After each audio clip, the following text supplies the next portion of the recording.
I'm Jelly. I'm Rich. I'm Aaron. And I'm Othello.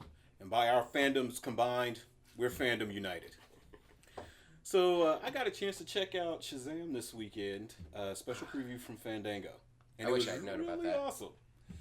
But there's always going to be the comparison between Shazam, the original Captain Marvel, and Captain Marvel, Marvel's Captain Marvel. So I know Jelly and Rich, you guys checked that out. Why don't you guys tell us what you thought of it? Jelly, why don't you start and tell us what you thought of it? Me start. I'm interested because I'm the only one that didn't get to see it. I didn't Shame know. on you. You just have to kidnap you and take you to the movies.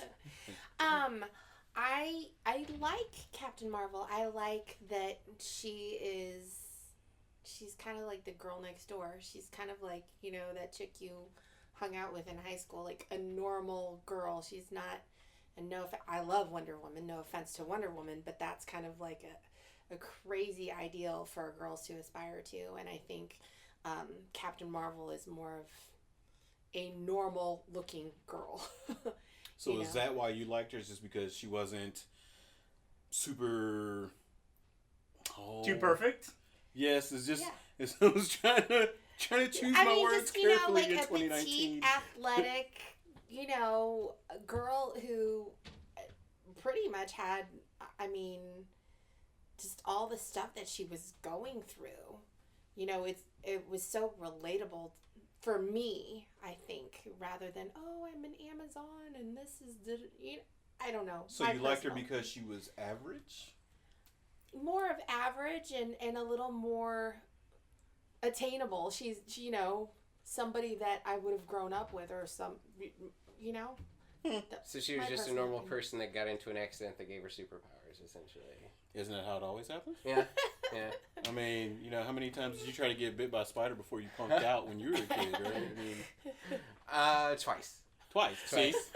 And I freaked out the second time when I went to the ER to make sure that I didn't get I can't tell you how many times we almost killed ourselves trying to play Tarzan. I actually saw my cousin actually swing off a vine and it break, and he landed on a fence post. Oh my God. Still managed to have kids. But anyway, Rich, what do you think about Captain Marvel? Okay. True story. So, I waited to go see the movie because I didn't want to give dollars to opening weekend, just because me and Brie don't see eye to eye because I'm a white dude, and she went on this whole rant against white dudes. White guys weren't allowed to interview her for the press tour. There was some politics involved, yeah. She's very much a feminist, which I'm okay with people. Jelly, I would say that you're gonna be more liberal than I will, and I could see stuff coming out of you from that, and I don't have a problem. That doesn't affect our friendship because we've got that friendship. Yeah. If somebody's just like spewing hate on me and they don't know me, I'm like, okay, yeah, I don't need to be around that. So I was really worried just hearing all the stuff that was coming out, that it was gonna be so agenda driven that I wasn't gonna be able to just enjoy it for the movie. I don't go to superhero movies, for politics. Fair enough. Yeah. And there were some. And there are, and there was definite, feminist undertone to the setup for the movie. I mean, the first 10 minutes is her running to different scenarios of, you can't do this because you're a girl. You're not a man. You can't do this. You can't be here because you're not a man. And did you notice in the training montage, the flashback montage that all these movies have, that every time somebody told her no, or every time somebody held her back or ridiculed her, it was a guy? Yeah, did you notice every that? time. I noticed that. Mm-hmm. I mean, to be honest, though, they sneak political things in all the movies. Oh, no doubt. They just try and put it under there so you don't quite notice it unless you really pay attention. And I don't know that I would have seen it, but I wouldn't have. I probably would have went and saw the movie opening weekend had there not been all the press stuff that she's saying. I mean, literally, Brie Larson on interviews just ripping on white males or white dudes, as she kept putting it.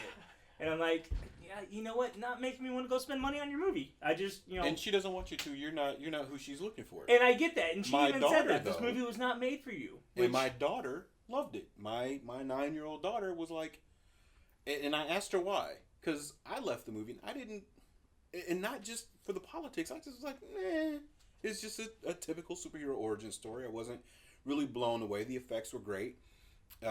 Brie, just politics aside, I wasn't a fan of her performance. I thought she was a little wooden, and she was hot and cold. Like sometimes she was kind of joking, kind of like a Tony Stark kind of thing, but at the time she was like super serious. And it was just like, what's wrong with you?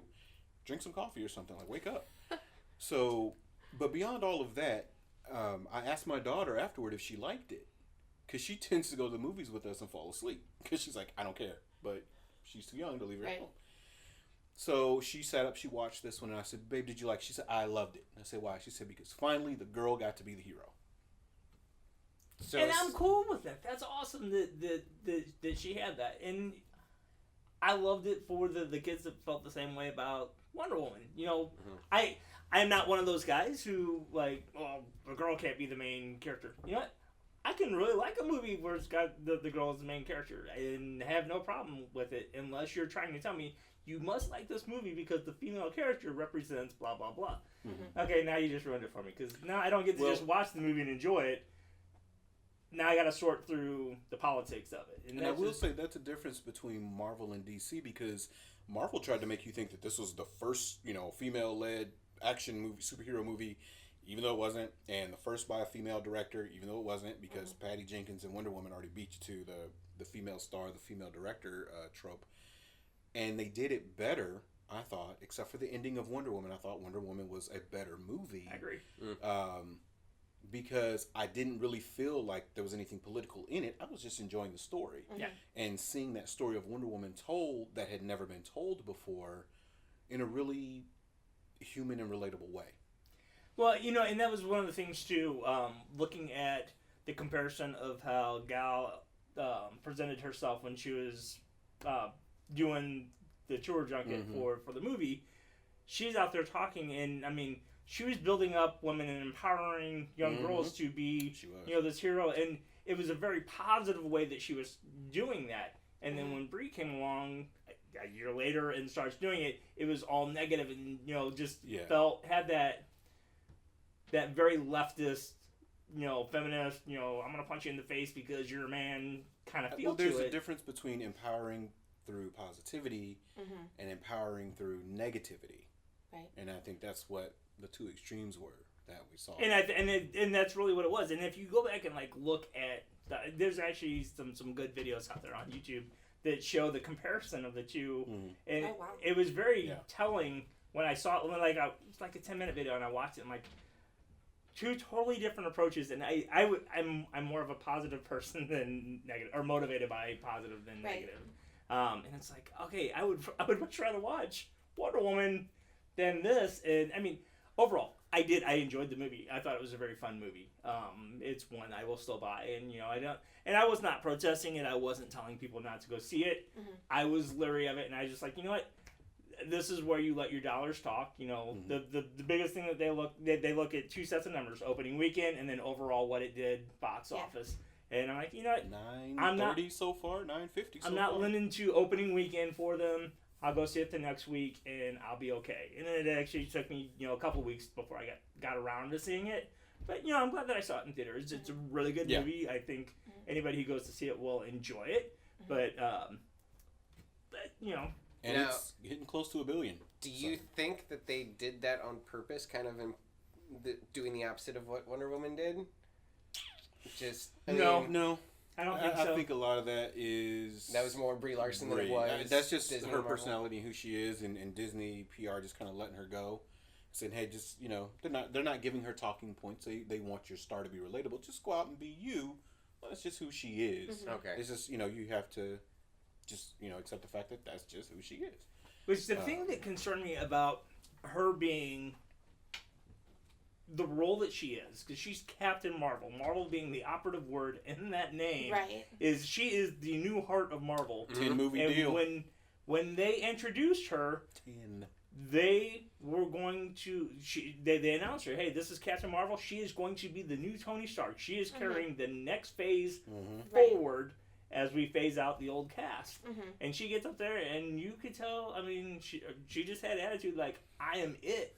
And it's like, wow, nobody knows who you are yet. Don't be doing that yet. Come up humble. That's the thing I loved about when Mark Ruffalo came out as Incredible Hulk. Yeah. That he was announced at Comic-Con, on a panel where everybody knew everybody on that stage except for, hey, isn't that the dude from 13 going on 30? What was his name? What else was he in? And he came out and just kind of like, I don't think I'm supposed to be up here. And it's not too late. You guys can still replace me. Yeah. I mean, and he was just like always just looked like he didn't feel like, I don't know that I belong here with these people. I don't know that I'm worthy. He still plays that too. He does does. that because they were doing like the giveaways for the end game, and he did a viral thing, and he totally played it like, I'm not with these guys. I'm stealing the hammer. You guys are where gonna he get stole Chris's Hemsworth hammer from his trailer. Yeah, he's like, it's signed by the entire cast. Chris was gonna take it home because we're done filming, but I took it. So I'm going to the airport right now. We're auctioning it off. And it was for charity, but he was really playing it, and it was just like, I watched the video, and I knew it was a work, but I thought it was funny, because I was like, I could honestly see Ruffalo stealing the hammer out of Hemsworth's trailer. I actually personally know somebody who used to work for him. For Ruffalo? Yes. Yes. And she's just like, he is the coolest dude ever. He's probably like one of my greatest employers. That's good to hear. So. That's good to hear when you can see someone be one way on screen and here's a real life like, oh good, he's being genuine. No, he's not being fake. Yeah, she really regretted like, that job's over, so sad, but she got to travel around the world, follow him on sets and stuff like that, and she's just really lucky. And she's like, guess who I work for now? And I was like, no way. Nice. That's awesome. And she's just like, it's just one of the greatest jobs. He's such a good guy. I wish she still had that job, because then we could go see Endgame. I know. And we would have got to go early. Right. Like, I'm just saying, hook a brother up. Nice. So, moving from, and unfortunately it's an inevitable comparison, from Marvel's Captain Marvel to the original Captain Marvel, which is now named Shazam, and I have a really hard time saying that. I have a really hard time not saying Captain Marvel when I'm talking about Shazam. Did anybody get a chance to check that preview out? No. So I saw the article, trailers. and it was like, oh, Fandango's doing this preview thing. Yeah. And I was like, that's not real. So I looked it up in the app. I'm like, oh, holy crap, that's real. And there's probably no tickets. Oh my God, there's tickets. I bet I can't get 5 seats. I got 5 seats. We're going to the movies, kids. And so we hopped in the van and went to go see Shazam on Saturday. Wow. You guys are going to love it. It is a blast. I would just give a spoiler-free review. It is a great movie. It's full of hope. It's more about family and coming together to solve a problem together than it is about one individual. I like that. And I love that. Mm-hmm. And it's a lot of fun. It's lighthearted. It's colorful. They've removed a whatever. DC movie with colors? Yeah, so it's a complete anti-Man of Steel is what you're saying. Oh yeah, complete. Take notes. I'm trying to think of what else to say about the movie that doesn't really spoil it. I've always loved Zachary Levi. I haven't watched a lot of him. I didn't get on the Chuck bandwagon when it was on. I loved Chuck. It makes me want to. The movie's so good. He was so good in it. I want to go back and watch Chuck now. That's how good he was in this movie. And the kids are phenomenal. The kid that plays his best friend, I want to say his name is Asher, Freddie Freeman, is hilarious. He's carrying a lot of the comedy for the movie throughout the film. And it's just a really sweet film. And my kids, when we left, they were like, so when can we go see that again? Huh. And I said, well, it was a one-time thing. It'll come out in April. And they were like, can we go see it opening night? I'm like, you've already seen it. Like, we know. They can't wait. So hurry up and have that kid so you can be out of the hospital. Okay, wait. Because the movie comes out April 5th, so you have until 5th. the 3rd-ish? Spit that kid out Not so to you can rush be out of or the hospital anything. and go to the movie. I can go to the movie pregnant. Not that pregnant. Why? I don't know. I don't trust you. April. Baby might pull the pull the ripcord, and all of a sudden That'd be a hell of a story, though. Yeah, but then it ruins the movie because now it's like, well, can't you just hold it? And not just for you. Yeah. 30 other people. Cross your legs, lady. We're trying to finish the movie. What are you doing? Like, why are we doing this? But they'll remember that movie forever. Yeah, they like won't remember the movie, right? But they'll That lady who remember wrecked your what car in happened the in lot? the movie. Exactly. Yeah. Remember when we missed like the best parts of the movie because some lady decided to have a baby? So See, my son was complete opposite. Like, I've been trying to convince him to go see it, and he's a total nerd like me. And he's into video games, he's into comic books, but for some reason he just doesn't want to go see Shazam. I was like, you're gonna enjoy it. I'm gonna take you to see Shazam. I was always, as a kid, when everybody else was Team Superman, I was Team Shazam. I was Team Captain Marvel. Always have been. And I, as a old school fan, I loved that movie. Loved it. And one of the things I loved best about it was when the movie was over, there was a guy a couple rows behind us, and he was there with his son, no older than 4 or 5. And the credits finished rolling, and the kid stood up and he goes, Shazam! Like he expected the change, and we were all looking at him like, yep, we feel you. And we all smiled at him and laughed, and we're like, yeah, that's how we feel. Aww. The dad and the kid are behind us as we're leaving the mall, and the little kid has his dad's hand, and he just keeps jumping up, Shazam! Jumping in the air with his little fist, yelling Shazam, and I'm looking at the dad, and he's like, no, brother, I think it's great. Yeah. Because I'm expecting the lightning to hit one of us. This is awesome. Because they did something that hasn't been done since Superman 78. They made a little kid, like they got that little kid and captured his imagination, and now that little kid probably wants to go home and get a Shazam cape on, and he's running around somewhere with a towel tied around his neck yelling Shazam all day, probably driving his dad nuts. But it was super cute for me at the moment because that is something that they managed to do, is capture a child's imagination. Right. And that is why I think that is going to be a stellar movie, and if that is what DC is putting out going forward, Marvel's in trouble. Marvel's gonna or Disney is gonna have a problem because they're not gonna run roughshod all over DC anymore and be the only superhero game in town. There's also gonna become a point where people become tired of the Marvel movies, where it's gonna become burnout. Yeah, no. I let me take issue with that because I mean, just being here in the store, I get people coming in and they talk about that like, oh well, they're doing too many superhero movies. People are going to get, tired of it. They'll have superhero fatigue.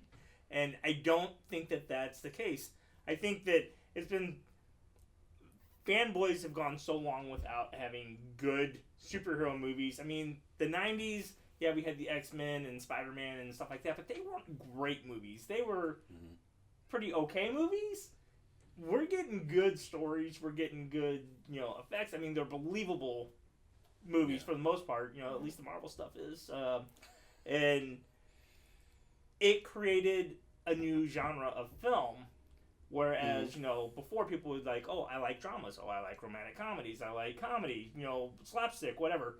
This is now a new genre, and it's meeting a need for people who love this stuff and are wanting more of that. I'm never gonna get tired of going to see superhero movies. Every time they come out, I will probably be in line to go see it, even if it's a character that I don't. Umbrella Academy. I knew nothing about it, and I'm like, oh, what? I'm gonna check it out just because I know that it's got a fandom. Wow, changed my life. I love that. It was. I was so excited, when I watched that. So I don't see it ever being something. It would be theirs to lose that fandom. It's there for the taking. They have to do something to set it up. Now, here's what concerned me about the next phase of Marvel is everything that Kevin Feige came out and said that, hey, going forward, this is going to be a different phase of the Marvel Universe. There's going to be more representation and more diversity, yeah. Everything that he said is like, okay, we're getting ready to go into a politically correct Marvel Universe. I think there will be a lot of politicization. So there's going to be a lot of political things driving the stories. But you got stuff coming up too, like Fantastic Four is going to be super hot. Yeah. When they finally cast that. X-Men is going to be huge. Okay. Right. They'll do good as far as getting people in, but okay, Star Wars is a big brand, and Disney blew that up, and people are like, Disney led the narrative on it's Star Wars fatigue. People are tired of it. We put too much out too soon. No. You put stuff out that people didn't want, and it was very politically driven. Kathleen Kennedy was doing the same thing that I was afraid that Brie Larson was going to be doing for Captain Marvel, because personally, I think that Kathleen Kennedy and her cronies were what destroyed that. And like, no, we're not making this for white men anymore. We don't care if you like it or not. We're making the movies we want to make. It's like, wow, you just crapped all over your fan base. Carried it for 40 years. Yeah. And I talked to a lot of people about Star Wars. I've got a Star Wars logo, or Star Wars inspired logo for my store, and a lot of people think that that's all that we do because there's a definite heavy Star Wars theme in here. And people come in and they're like, people that thought it was an adult toy store. But I wouldn't mind a movie that has a female lead. It doesn't. That doesn't bother me. I had no problem with Rey being it. But it was just like all the stuff that went with it. And hey, no, we're going to make it to where this is all you get. It's all Disney princesses all the time now. Right. And that's just, that's not it. I mean, there was an ensemble to the original element. You had a princess. You had, the hero. You had the scoundrel. You had, You made me just think of something. We have to go back and look. Did Fox put out Alien? Is Ripley a Disney princess now? Whoa. Yeah, actually, I think I dare you to call her princess to her face. No. I mean, you talk about OG female badass in a movie. Right, right. Ellen Ripley is the template. And then, of course, Linda Hamilton followed behind her with Sarah Connor. There's no problem with them, with a woman leading a movie. I have no problem whatsoever with it. There's another great movie out there. It's not superhero genre movie, but there's a great movie out there that Zoe Saldana did a while ago called Colombiana, where she's a hit woman. Love that movie. If you haven't seen Colombiana, you'll love it. If you like Zoe, you'll love that movie. Who doesn't love Zoe? Yeah, with her little chicken bone self. She's just like this big. She's just a little. I think where you're going, I mean, yes, okay, political stuff aside, I think also we're getting to that age where producers, writers, whatever, they're trying to produce a product. Like you said, the stuff from the 90s, whatever. But I think they know now, well, and effects are so much better. Like, I mean, I look at the old Jurassic Park and I'm like, I see all the lines and it effects are better, writing is better, and I think they're striving more. And it is difficult what they do. It's so much harder to entice people, but that's what they have to work on. The storylines, good production, special effects, all of that kind of stuff. They really are taking that into account. And it's kind of like when you guys said before that, Ryan Reynolds took Deadpool under his wing, and he's kind of like, he really is a part of that whole production and made that character what it was. That's, we're finding people who are more passionate about making the movies like that, So I think, especially our generation, right? Most of the people producing this are our age or a little younger. And so it used to be you had to hide that you were a fan of this stuff, and now it's like now you get tattoos. Yeah, you get tattoos. Nerd boys are cool. I didn't mean to. that's cool. I mean, but I think where the 90s kind of failed us, and they were kind of like trying to streamline technology and stuff, and it's still kind of that. I mean, you look at even where the internet came from when we were in high school compared to now, what the technology has done. And I think our generation isn't stupid. I mean, okay, yeah. Some of us. But, I mean, we're looking at, we want to make a better product. And we, of course, all of these people want to make money. And you're not going to do it with a crap product. You know, not everybody can get away with it like Doctor Who. You know? Oh, you know what?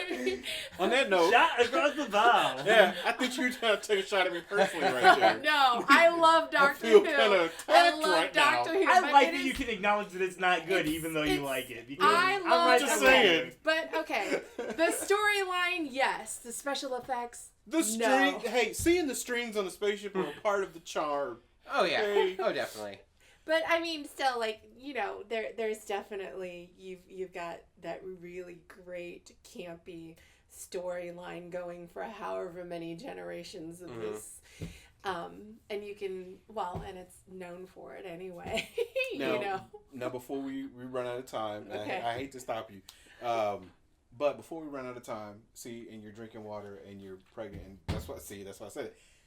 Are you going to be able to even sit through Avengers Endgame? We're talking 3 hours There's no and way. 2 minutes. There's no way. Without a pee break. Are you going to be I able to couldn't handle do it? 3 hours But and 2 and minutes Endgame without a comes pee out break. when? Does it come out right before I'm supposed to? Yep. Right before that baby's using your bladder Okay, as a trampoline, so like right, I like you know right there. I put this out to all of you because I've known about this app for years. You all need to download Run P. It's runp.com or whatever it is. Anyway, find the app and it tells you when to pee during a movie. Now, wow. granted, you probably have to wait until after opening weekend. But it has saved my life so many times. I had to pee during Captain Marvel. I did. I went during the halfway pee time, and I had plenty of time when I came back. But I'm just saying, it's excellent. It's totally worth it. Run pee. Run P. All right, and on that note, I'm going to close it off for tonight. Thanks for joining us. We'll see you next week. From all of us here at Fandoms United, F you. Have a good night.